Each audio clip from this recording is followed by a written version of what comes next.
What's up, guys? Welcome back to another episode of Synergy, a place we turn negative energy into positive outcomes. I almost forgot my little slogan, my little tagline. But anyway, so into this episode of Synergy. Now, I hate to start off my episodes ratchet and crazy, but I'm just sick of y'all and y'all foolishness. Take the vaccine.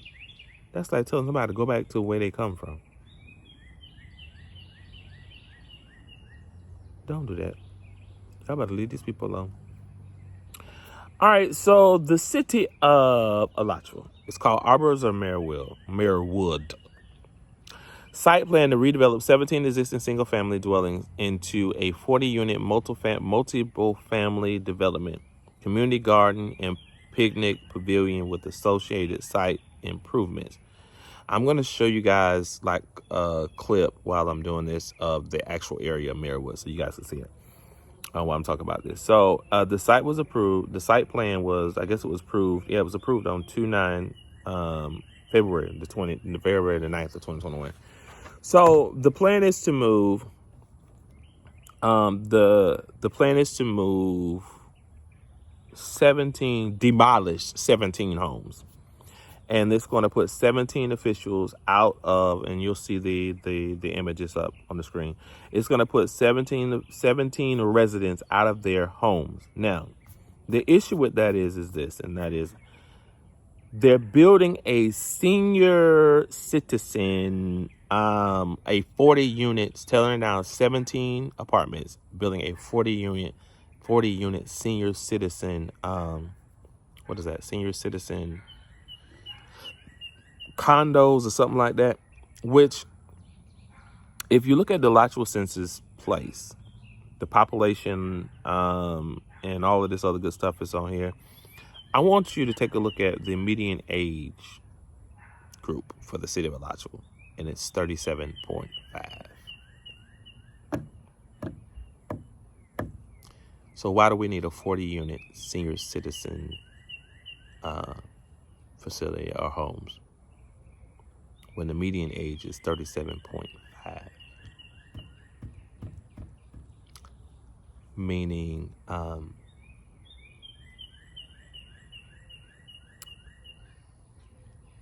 our senior citizens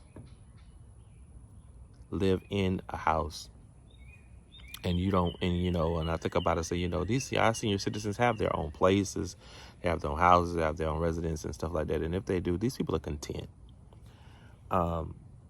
What is disgusting and disturbing about this is that the removal of 17 residents, this is a phase one. We have a 18% rate of poverty in this city. And I can pretty much explain to you why that rate of poverty is in this city. Some would equate it to they don't want to work nowhere. But if you ain't paying peanuts and you expect me to live off of that doesn't work for me. The other thing is this: you're moving these 17 people, or displacing. They don't say, we're not displacing nobody. You're displacing 17 people out of their homes. This is a question that I have for you guys, and I'm hoping to have a reasonable dialogue with the people of the community as well, with their concerns. You're removing 17 people out of their homes. What do these people do about jobs that they have at Family Dollar, Dollar General, gas stations? What do they do about jobs at Hitchcock's? What do they do about jobs that they have in the local area, whether they can walk to, like McDonald's, Wendy's, Burger King, which just got here, Zaxby's.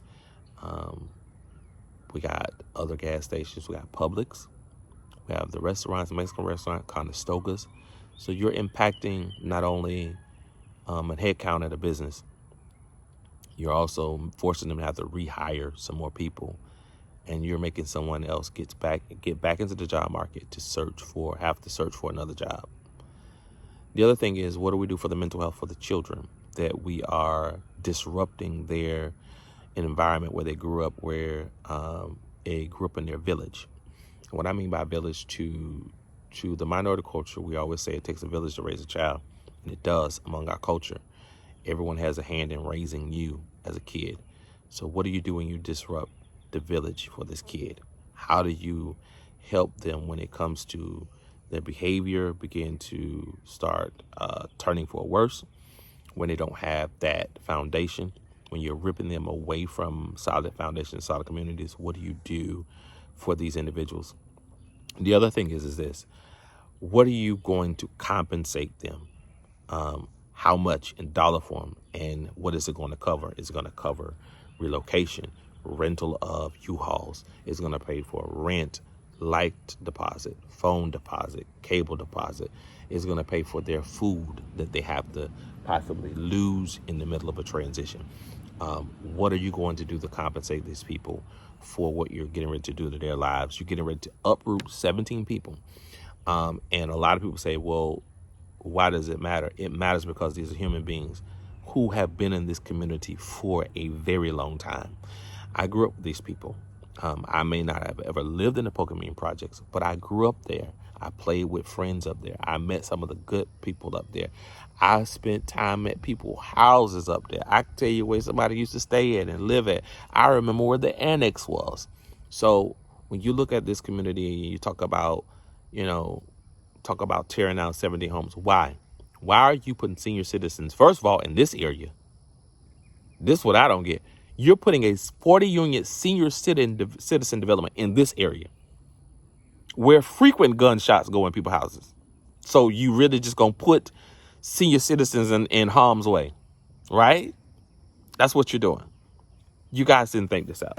The other issue is that the 18% poverty rate. Now I'm going to have to treat y'all like y'all are in a courtroom and I am a prosecutor, because y'all, the City of Alachua and its commissioners are on trial, as well as the city manager, former, like the elected officials on trial. That's Gib Corporal, Diane Miller, if she's still there, Shirley Brown, I know she's there, Gary Hardy, Robert Wolford, I don't know if he's still there, Albert Carver, the city manager, they was there. Now, I need you to explain to me, there's an 18% poverty rate for this city. Why is it that we have a graduation rate from Santa Fe High School? We have a good graduation rate for this town, for Santa Fe High School. However, what do we do about the impoverished kids upon this 18% that cannot access the actual Santa Fe College because they don't have transportation, they don't have cars, and they relied on the school bus for all their years in school? How do we help them get to the education when we have an annex of Santa Fe Community College here, but they can't access it? How do we provide them with what they need? Secondly, there are people here that will receive subsidized stipends from HUD, Section 8. They receive food stamps, AFDC, whatever the programs are. They receive all of these things and benefits of it. And because they receive these benefits, most of the time they have to register on a computer. They have to register over a phone. They have to register by going to Florida Works. They have to stay accurate by being at Florida Works, applying for jobs, applying for all of these things. Now, what are we doing to ensure that these people have access to technology, to phones, to all these things, to make sure that their benefits are still intact? Why isn't the City of Alachua equipped to have its own Florida Works here? Why don't we have our own job placement programs here that offers adult ed, that offers all these programs? If y'all need somebody to run it, I'll run it. I mean, I have a master's degree in business. I have a minor in public administration. I have a whole lot of degrees. So if you need somebody to run it, I'll run it. But what we need is to start moving forward with helping our community become a community, because it's divided when you have numbers like this. And I'll flip it so you guys can see it on the screen. When you have numbers like this, it is an embarrassment to the community. The other thing is this. I read over what they were going to do. First, it said it was going to be low-income houses. Then it said it was going to be a senior citizens. It just went back and forth. And then when you look at the site plans, you look at all of these plans that they have for this development, there's a lot of, if you look at the PowerPoint, and see that it's going to be approximately 4.34 acres on the 17 parcel units. And so these are the units That's in the first phase. But the overall development is 69 parcel units on approximately 19.5 acres. This means that you are going to completely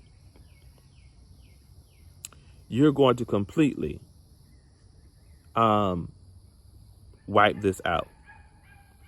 And so the question is because you're going to completely wipe this out, my question is, what are you going to do at my grandfather's park?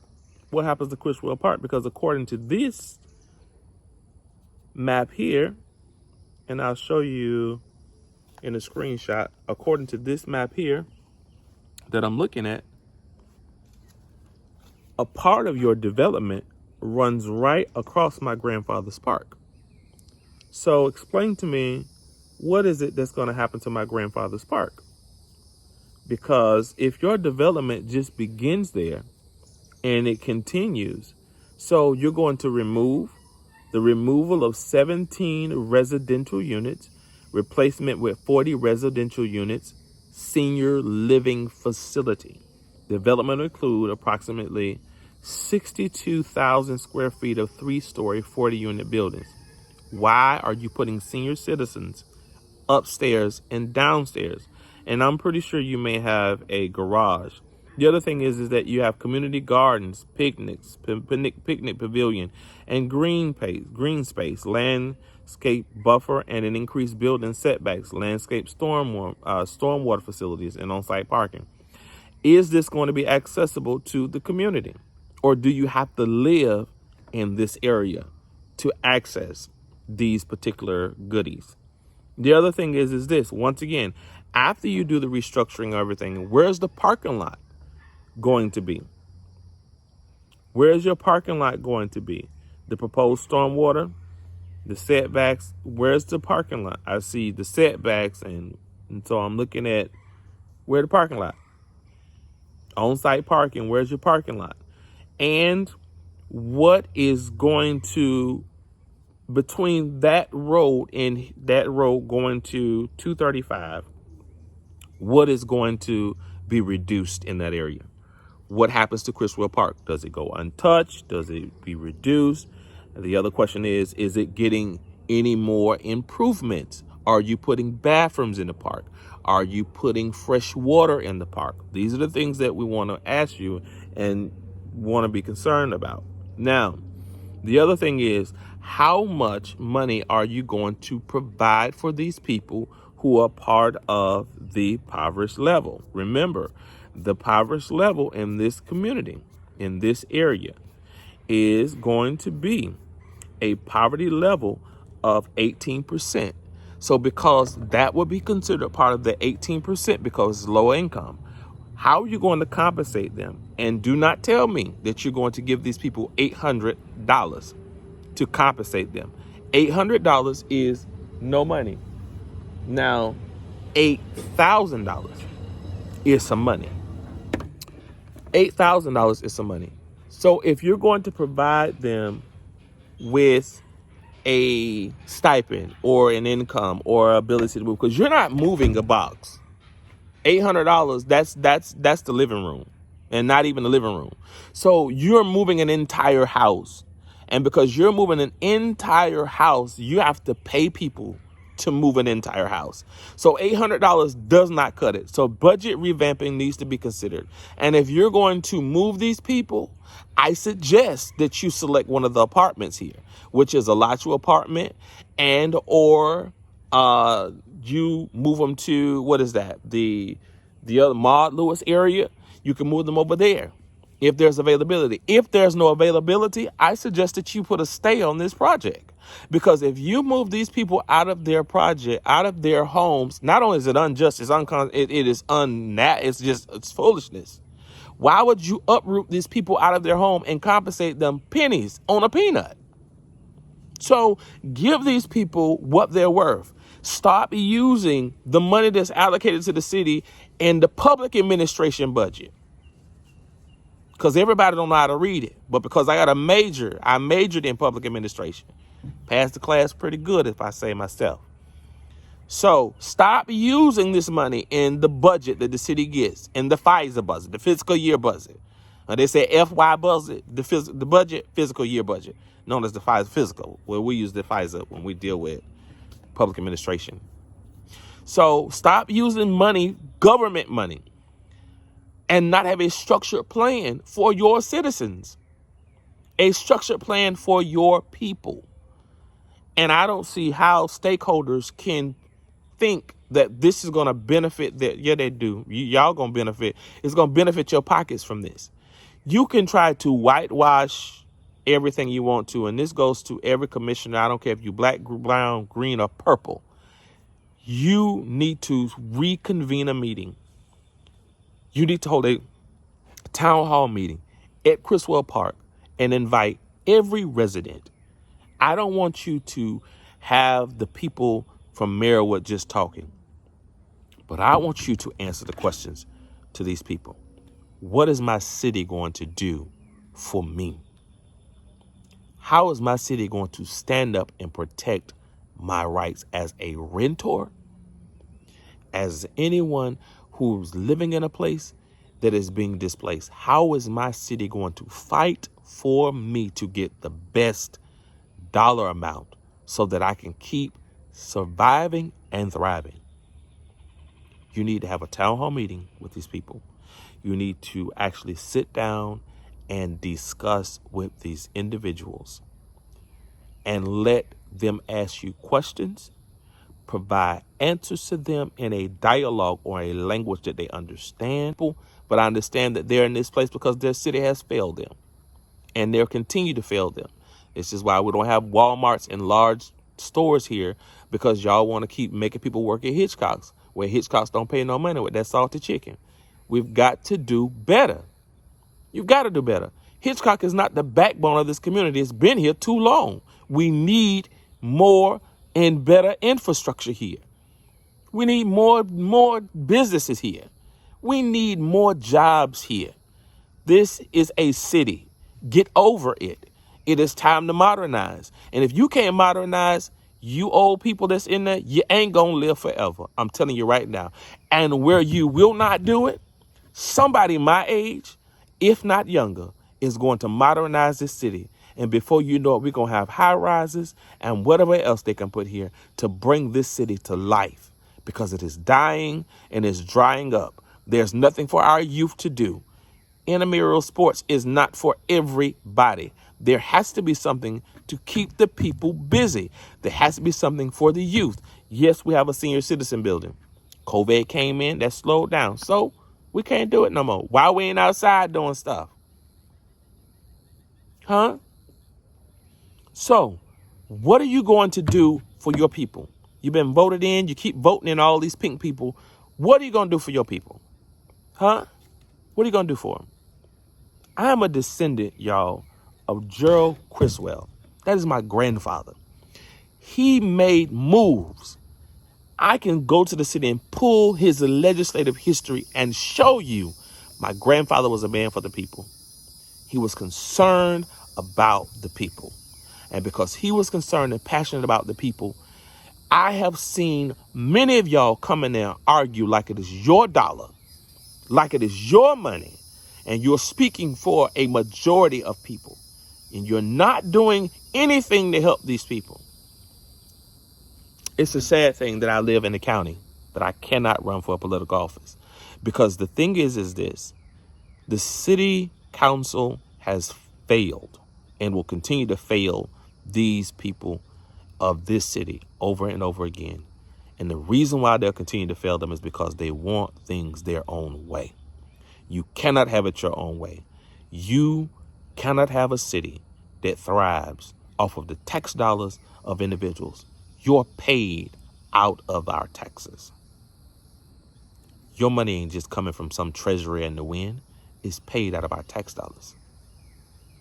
And the thing is this: if we don't improve this city, we fail generations to come. If we don't provide resources for our people, we fail them over and over again.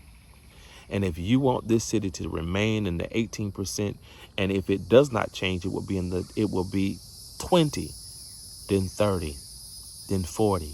And by the time we hit the 2024, we'll be at 75% of the poverty level, because everybody that does have money lives in the county almost.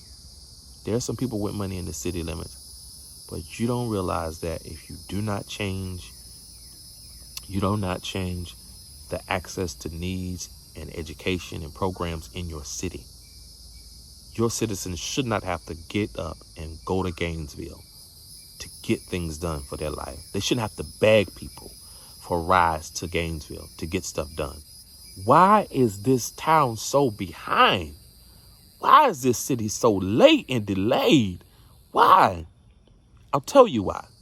It's because we elected people, or y'all elected people, because my people in Gainesville is doing the darn thing. But these people over here in Alachua refuse to budge. It's going to make it a city. That's what it is. We need stuff here. We need stores. We need Main Street needs to be revamped and tore down, if you ask me. Historical district. Historics for what? When you start painting the real history of this town, that's when we're going to have history. But when you start painting the history of old white wealth in this city, it does nothing for black people. It does nothing for the native culture here. It does nothing for those who have been mistreated and abused. When you start putting up landmarks to put a place and let people know that this is where slaves were hung at. This is where Native Americans were slaughtered at. We got a whole graveyard across the Trail of Tears. Whole graveyard. Across the Indian still because of the Native wars. A whole graveyard. They fought all across this land. Where are the landmarks? Where are the landmarks to this? Don't tell me what a white man did. Because they were the problem. And to me, and to the black people and the minorities of this city, they still are the problem. Y'all are making decisions based upon your people. You're not making them based upon the people that are in this city. What you're doing to the people in Marywood is disgusting. It's just not human-like. It takes an animal to abandon the rights of human beings, put their feelings and their cares on the back shoulder and say, forget about them. We can get rid of them. To revamp the whole thing and put them out. You'll never change the area by building new houses. You never change a community by building something new. Not a residency. Anyway, you'll never change it by doing that. To change any city is to institute and create positive programs that are reactive to what the people need. If you don't engage these people with skill-based training that can be provided by the city or grant by the county, you can get the money. And it's so funny that the number of senators, I'm going to tell you, I was working on trying to get a Florida Works here. But senators like Marco Rubio and Rick Scott, but it wasn't Rick Scott, it was Ted Yoho. I called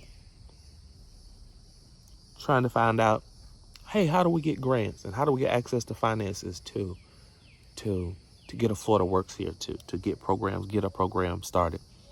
I don't want the city of Alachua in control of it because they ain't going to do right. They're not going to hire people like they should. They're going to put white people in there, and that's not what I'm trying to do. I'm trying to make a diverse place. This city, and this city has no diversity inclusion training and has nothing. It has no knowledge of diversity inclusion. That's why we fail culturally, because y'all don't got you're not knowledgeable of it. And when you have a mayor that can run around and call people niggas and get away with it, and y'all just sit around and just ignore it, I find that to be a problem. I'll never forget how the black people sat back, who sit in powerful positions in the city, sat back and let this idiot call a man of color a nigga, and you did nothing about it. There'd have been pickets, riots, man with an egg and banana at his house, tomato at his house, threw bricks through his window. It'd been a whole mess. But because y'all don't realize that your silence is complicit. You're complicit when you're silent. So if you want to know why we don't vote for y'all, because you're complicit. As far as I'm concerned, when I look at the city, I see nothing black on there. It's all white. There's nobody on that city council that reflects the minority culture of this city. Nobody. So let me tell you, I look for the senators to help me do the program for the Florida Works. Because me and my cousin saw a need, and we wanted to help the people get educated with programs, adult ed, computers, and all this stuff. We're going to do everything, grants, and we had the place picked out. We had it all. So I called our senators, I called our representatives. They stonewalled me. They stonewalled us. They didn't want to help us. They didn't want to help us. All because we wanted to help the 18%, the 17%, and eventually gonna be 85%. If this city doesn't change, there's gonna be a mass exodus. Sure, you'll get some people here, but they're not gonna stay. They're not gonna stay in this town. It's unsafe. People getting hit by cars left and right. It's unsafe. Law enforcement lazy as I don't know what. And I call the cops, and they show up when they want to. They show up when they want to. But if you commit a crime, they right there. But like I told the officer, if I ever get in a position where someone is going to hit me or run me over in my neighborhood, I'm going to bust their windows. It's going to be either me or them. So I'm telling you, you got to understand something. Y'all don't care because you show you don't care. Y'all don't do no work. You don't do nothing. And opening up parks and planting trees in the ground, y'all get over it. You could have got that tree out my backyard. All the stuff y'all doing, you could have got them. You could have got that in my backyard. Opening up parks, you could have cleaned the backyard up here and put a couple picnic tables in Celsa Park. You don't get it. You're not doing enough of the right things. You're doing things that you deem is right, but you're not doing enough of the right things. Which is sad because eventually what happens is that you make the generation that will eventually replace you when you're all in that ground out there in Nunesville or Pleasant Plain or Nebo or wherever you're going to be buried at. You make all the generation that's coming behind you be so glad that you're gone. And I'm not saying that in a negative way, but I'm saying that as in they'll be so glad that you're out of the way so that they can bring this city into cold. And when I mean into cold, bring it to its relevance, its glory years. We're in the 21st century and we're still operating like we're in the 19th century. The only thing is we don't have cars that represent the 19th century yet. So what are you going to do? And I welcome dialogue with y'all. You want to sit and talk to me? Let's talk. I'm the host of Synergy. So it's time to change. Change the city. Improve it. Or eventually, it's not going to work too well for you guys. Because people are going to realize that you all told a lie. Y'all have a good day.